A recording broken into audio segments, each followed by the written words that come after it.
Hai Sobat Murid, selamat datang kembali di channel Cem on You.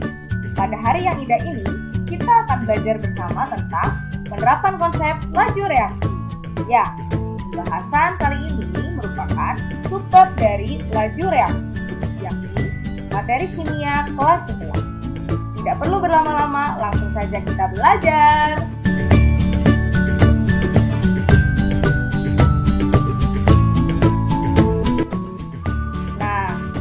Kita mempelajari tentang penerapan konsep laju reaksi, kita akan mengulas apa yang sudah kita pelajari pada video sebelumnya.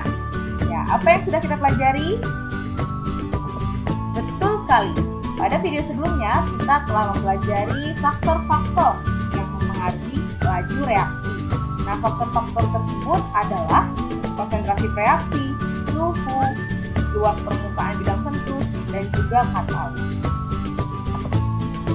Nah, bagi sobat murid yang mungkin belum menonton videonya, silakan ditonton terlebih dahulu dengan link yang akan saya berikan pada description box. Ya, kita langsung saja pada pembahasannya. Pertama-tama, kita harus mengetahui dulu jenis-jenis katalis. Nah, katalis ini sendiri adalah salah satu faktor yang mempengaruhi laju reaksi. Lalu, apa saja jenisnya? Yang pertama ada katalis homogen. Katalis homogen adalah katalis yang fasanya atau wujudnya sama dengan preaksi. Jadi misalkan preaksinya berfasa larutan, maka katalisnya pun larutan. Contohnya ada katalis basa, katalis asam, dan juga katalis garam. Nah, asam, basa, dan garam ini mungkin akan lebih detail dibahas pada semester 2 nanti tentang asam basa. Nah, selanjutnya ada katalis heterogen. Ya, berbanding terbalik dengan katalis homogen, katalis heterogen adalah katalis yang berbeda fasanya dengan preaksi. Contohnya, jika preaksi berfasa gas, maka akan terserap oleh katalis padatan, ya, atau kalau terserap di sini disebutnya adsorpsi. Jadi hanya permukaannya yang menyerap. Di sini bisa dilihat ya bahwa preaksinya gas, namun katalisnya adalah padatan. Contohnya logam, oksida, semikonduktor. Yang ketiga ada biokatalis. Apa itu? Ya, disebut juga sebagai enzim. Ya, pasti sudah sangat familiar ya pada materi biologi. Nah, biokatalis merupakan senyawa protein berukuran koloid. Jadi tidak terlalu besar dan tidak juga terlalu kecil, berada di tengah-tengah ya kalau koloid itu. Nah, koloid ini pun sama, pembahasannya nanti lebih detail pada semester 2 atau genap. Nah, biokatalis dijumpai dalam sistem biokimia dan makhluk hidup. Jadi kita sudah tahu ya bahwa jenis katalis itu ada 3, yaitu katalis homogen, heterogen, dan juga biokatalis. Kalau sudah berhubungan dengan biokatalis, maka itu berhubungan dengan enzim. Ya, kita telah mengenal jenis-jenis katalis. Sekarang kita akan mempelajari penggunaan katalis dalam industri. Yang pertama, penggunaan katalis dalam pembuatan amoniak sebagai bahan baku pupuk. Nah, kira-kira beginilah persamaan reaksi pembuatan amoniak, dan pembuatan amonia ini disebut juga proses Haber. Ya, gini ya bagian singkat dari proses Haber itu sendiri. Nah, di sini digunakan katalis Fe untuk mempercepat reaksi pembuatan amonia. Kalau kita kaitkan dengan jenis katalis tadi, di sini katalis Fe merupakan katalis heterogen, di mana Fe berfasa padatan, sedangkan reaksinya berfasa gas. Karena tidak sama fasanya antara reaksi dengan katalis, maka katalis yang digunakan disebut katalis heterogen. Selanjutnya, penggunaan katalis pada pembuatan asam sulfat. Kira-kira begini persamaan reaksi dari pembuatan asam sulfat. Nah, di sini ditegaskan ini adalah reaksi keseimbangan ya, maksudnya nanti dipelajari di bab selanjutnya tentang keseimbangan reaksi.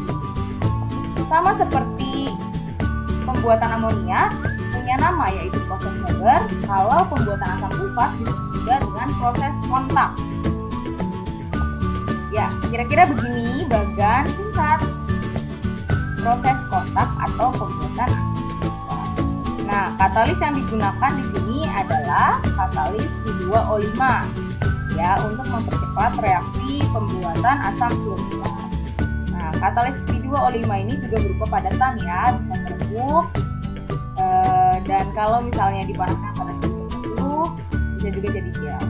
Nah, reaksi di sini berfasa gas, sehingga P2O5 termasuk jenis katalis yang heterogen ya, berbeda fasanya dengan fasa bereaksi. Penggunaan katalis dalam industri tidak hanya pada bidang pertanian dan bahan kimia saja, tapi juga bisa pada bidang pangan. Contohnya pada bidang industri roti. Nah, pada industri roti digunakan biokatalis berupa enzim ginase, yaitu pada proses peragiannya. Ragi ditambahkan ke dalam adonan sehingga glukosa dalam adonan terurai menjadi etil alkohol dan karbon dioksida. Pada proses ini, karbon dioksida berfungsi mengembangkan adonan roti. Banyaknya rongga kecil yang terdapat pada roti merupakan bukti terjadinya gelembung karbon dioksida saat peragian. Nah, penerapan konsep laju reaksi tidak hanya untuk industri saja, namun juga bisa kita terapkan di dalam kehidupan kita sehari-hari. Contohnya, kita bisa menerapkan konsep laju reaksi untuk mencegah kerusakan pada makanan, atau yang biasa kita sebut dengan pembusukan. Ya, sudah sangat familiar ya, pembusukan itu pada makanan seperti apa. Ya, kerusakan bahan pangan atau yang biasa kita sebut dengan pembusukan adalah suatu reaksi kimia yang melibatkan enzim-enzim. Untuk apa enzimnya? Untuk bakteri pembusuk dalam membusuk atau merusak makanan tersebut. Kita ulas satu persatu, di mana tadi sudah disebutkan bahwa pembusukan itu adalah suatu reaksi kimia. Dan kita juga tahu di mana setiap reaksi kimia pasti punya laju untuk membentuk produk. Dalam hal ini berarti produknya adalah makanan-makanan yang sudah membusuk. Kemudian di sini juga dilibatkan enzim-enzim, berarti pada reaksi pembusukan dibutuhkan katalis atau jenisnya di sini adalah biokatalis. Sama seperti reaksi kimia lainnya, reaksi pembusukan juga membutuhkan kondisi dan lingkungan tertentu sehingga dapat optimal untuk membentuk produk. Ya, tadi produknya adalah makanan yang sudah busuk. Misalnya kondisinya pada suhu berapa, kemudian pada pH berapa, atau mungkin ketersediaan air atau kadar airnya berapa sampai nanti optimal dalam membusukkan makanannya. Nah, berdasarkan pemahaman tersebut, kita dapat menerapkan konsep laju reaksi untuk menghambat atau mencegah pembusukan. Pencegahan-pencegahan seperti apa yang dapat kita lakukan? Yang pertama, kita dapat menyimpan bahan pangan pada lemari es atau biasa kita sebut kulkas ya. Kita semua tahu bahwa pada lemari es kondisi suhunya sangat rendah, apalagi pada freezer. Dan jika kita kaitkan dengan materi faktor-faktor yang mempengaruhi laju reaksi, suhu yang rendah memiliki laju reaksi yang lebih lambat daripada suhu yang tinggi, sehingga suhu rendah yang ada pada lemari es dapat memperlambat reaksi pembusukan bahan pangan. Nah, jadi bisa nih kita mulai menghambat pembusukan pada makanan-makanan kita dengan menyimpannya di lemari es. Yang kedua ada pengasapan dan penempatan pada kontainer. pengasapan dan penempatan bahan pangan pada kontainer berguna untuk menurunkan konsentrasi oksigen atau membebaskan oksigen pada bahan makanan tersebut. Kenapa demikian? Kenapa oksigen harus dikurangi kadarnya atau konsentrasinya? Karena oksigen merupakan oksidator terhadap bahan pangan yang mempercepat laju pembusukan. Konsentrasi oksigen yang rendah atau bahkan pembebasan oksigen akan memperlambat laju reaksi oksidasi yang bersifat merusak bahan pangan. Nah, di sini contohnya adalah pengasapan ya. Pengasapan ini juga berfungsi untuk menurunkan konsentrasi oksigen sehingga memperlambat laju reaksi pembusukan. Begitu pula dengan menyimpan bahan pangan pada kontainer juga menurunkan konsentrasi oksigen.